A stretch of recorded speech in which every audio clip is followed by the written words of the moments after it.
welcome back to Daily Dose Recap.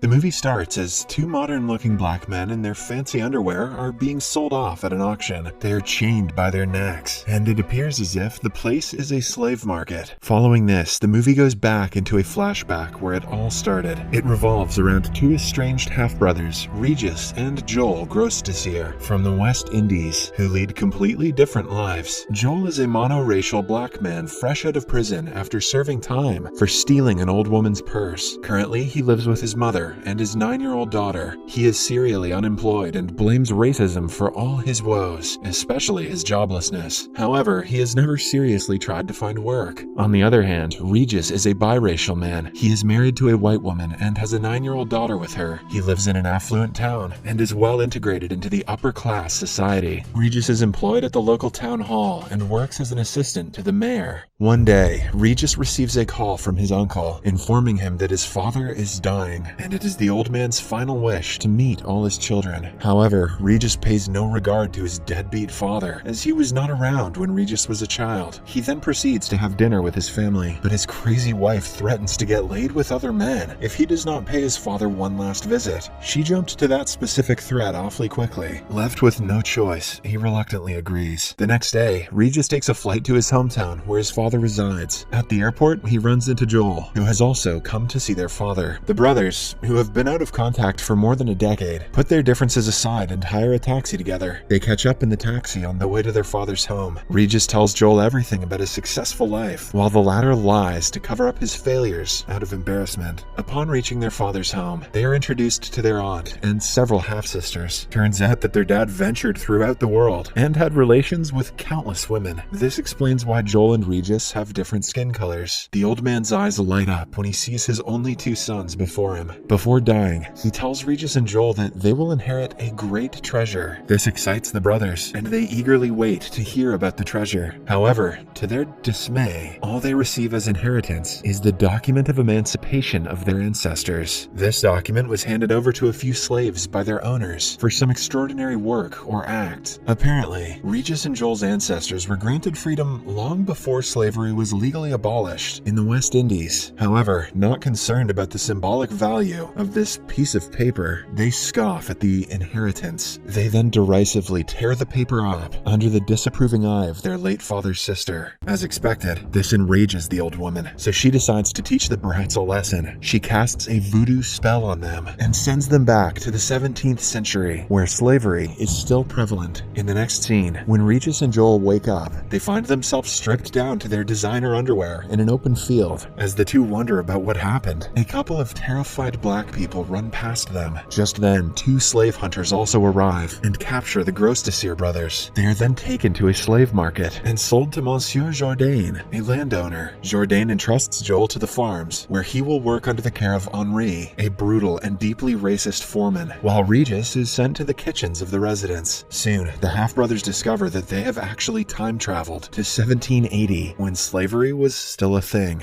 The next day, the slaves are forced to listen to a priest who reads them a fake Bible about how black people should obey the whites. But since the Grosdesir brothers are the only ones besides the whites who can read, they refuse to agree with the contents. Regis even surprises the priest by reading him a line from the book. Later in the day, Joel shows up late to the field and gets hit by Henri. Fed up with Henri's torture and behavior, Joel makes a run for it to escape the farm, but ends up hitting his head on a pole and knocking himself out. Due to his actions, he is scourged in front of everyone. That night, Regis is called to Monsieur Jourdain's office, where his ability to read is acknowledged. Jourdain praises him for being a smart slave, and gives him the privilege to control the other slaves with Henri. In the meantime, Joel is getting his wounds treated by a female slave, Rosalie. It has been only 5 minutes since they've met, but Joel has already started liking her. At an opportune moment, he leans in for a kiss.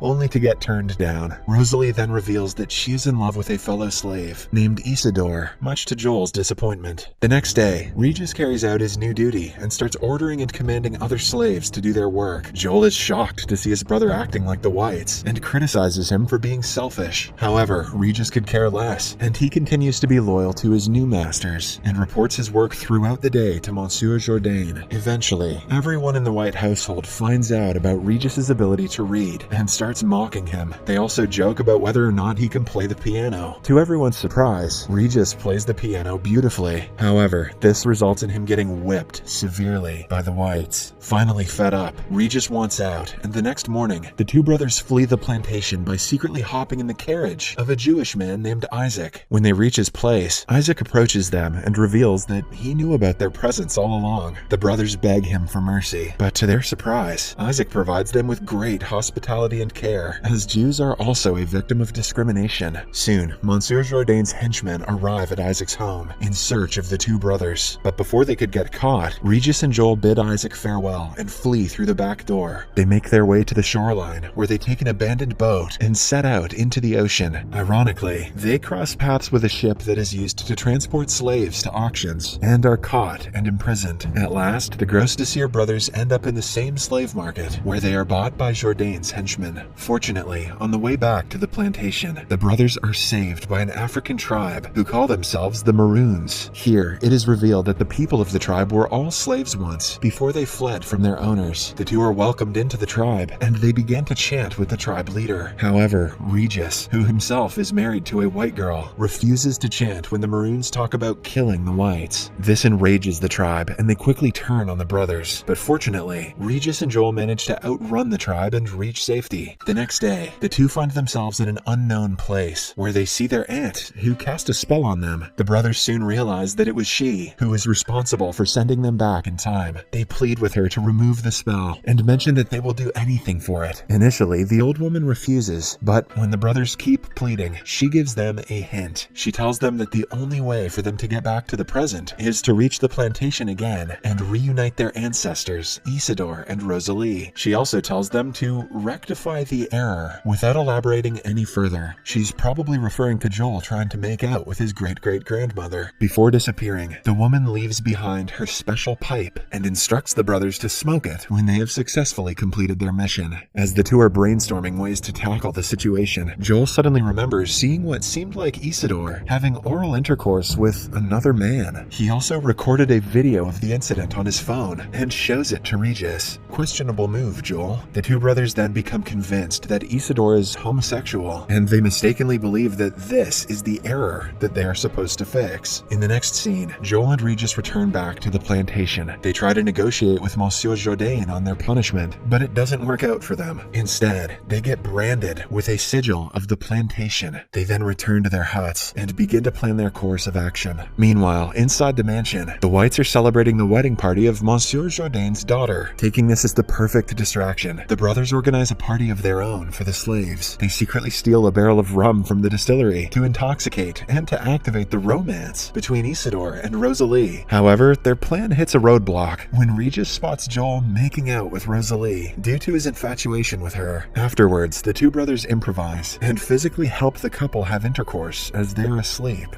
What? Once this is done, they are convinced that their mission there is accomplished. Believing that they can go home whenever they like, the brothers decide to take revenge on the whites. They then make their way into the mansion, armed, where they humiliate everyone. Joel kisses the daughter of Monsieur Jourdain, whereas Regis starts damaging furniture and even slaps a white man. All of a sudden, Henri barges into the room with a gun and threatens the brothers. Still, Regis and Joel show no sign of fear and proceed to use the pipe. Unfortunately, when they smoke it, nothing happens. It appears as if the magical pipe given by the old lady was replaced with an ordinary one. As a result of their deeds, they are locked in a cage and are condemned to execution the next day. That night, the brothers get emotional and start contemplating their life choices. Regis talks about his failing marriage, while Joel confesses that he is broke and jobless. After a few hours, as the brothers are still sympathizing with each other, Henri arrives and takes them out to the field, where they are supposed to be hanged. However, right before the execution, Monsieur Jourdain's son, Victor, runs off into the forest as he cannot bear watching the sight. Rosalie chases after him and soon finds out that he has fallen into the nearby river. All members of the family panic and run to the scene. However, Isidore takes advantage of the uproar and saves the brothers, knocking out Henri in the process. He then orders them to run for their lives, to which they oblige. As the brothers flee, they come across Victor, who is being swept by the stream. Without a second thought, the two jump into the dangerous river, but to Regis's surprise, Joel cannot swim swim. This makes his task even more difficult, but somehow he manages to save both his brother and Victor. Grateful to the brothers for saving his son's life, Monsieur Jourdain sets them free. The half-brothers are also awarded with the very same document of emancipation that they were provided with by their late father. However, instead of accepting the freedom and the award, they request Monsieur Jourdain to free Isidore and Rosalie and present them with the document. The Monsieur finds the request very strange, but nonetheless, he obliges. In this way, the brothers have managed to free Isidore and Rosalie, but they still don't know where to find the magical pipe, which will help them return back to the modern age. With days passing by, they slowly begin to accept that they may never return to their time. One day, Isidore and Rosalie wish the brothers farewell and leave the plantation with the papers. As the two watch them leave from afar, Henri approaches them and orders them to get back to work. He then takes out his pipe and starts smoking. When he tries to humiliate the brothers by blowing smoke in their faces, they suddenly disappear, much to the astonishment of Henri. This indicates that Henri was the one who stole the pipe from them. In the next scene, the brothers return back to the present, where they see their aunt beside them. When they see her holding the original document in her hand, Regis and Joel become relieved. Several months pass by. Joel finds a regular job on a construction site, where he still complains about his minimum wage, and that it has to do with him being black. Meanwhile, Regis returns to his work at the town hall. One day, as he is about to leave his office, he greets the mayor, who passes a racist joke. Regis, being no longer the person he once was, decides to stand up to the mayor before storming off. The scene then cuts to Regis and his wife, along with Joel and his mother, chatting in Regis's living room. The two agree that the adventure they had brought them closer as a family, but an argument between their respective daughters leads to the tearing of the document of emancipation. The movie ends as the two brothers run towards their daughters in panic. Subscribe and turn on notifications for more videos like this and help the channel out. Thank you for watching.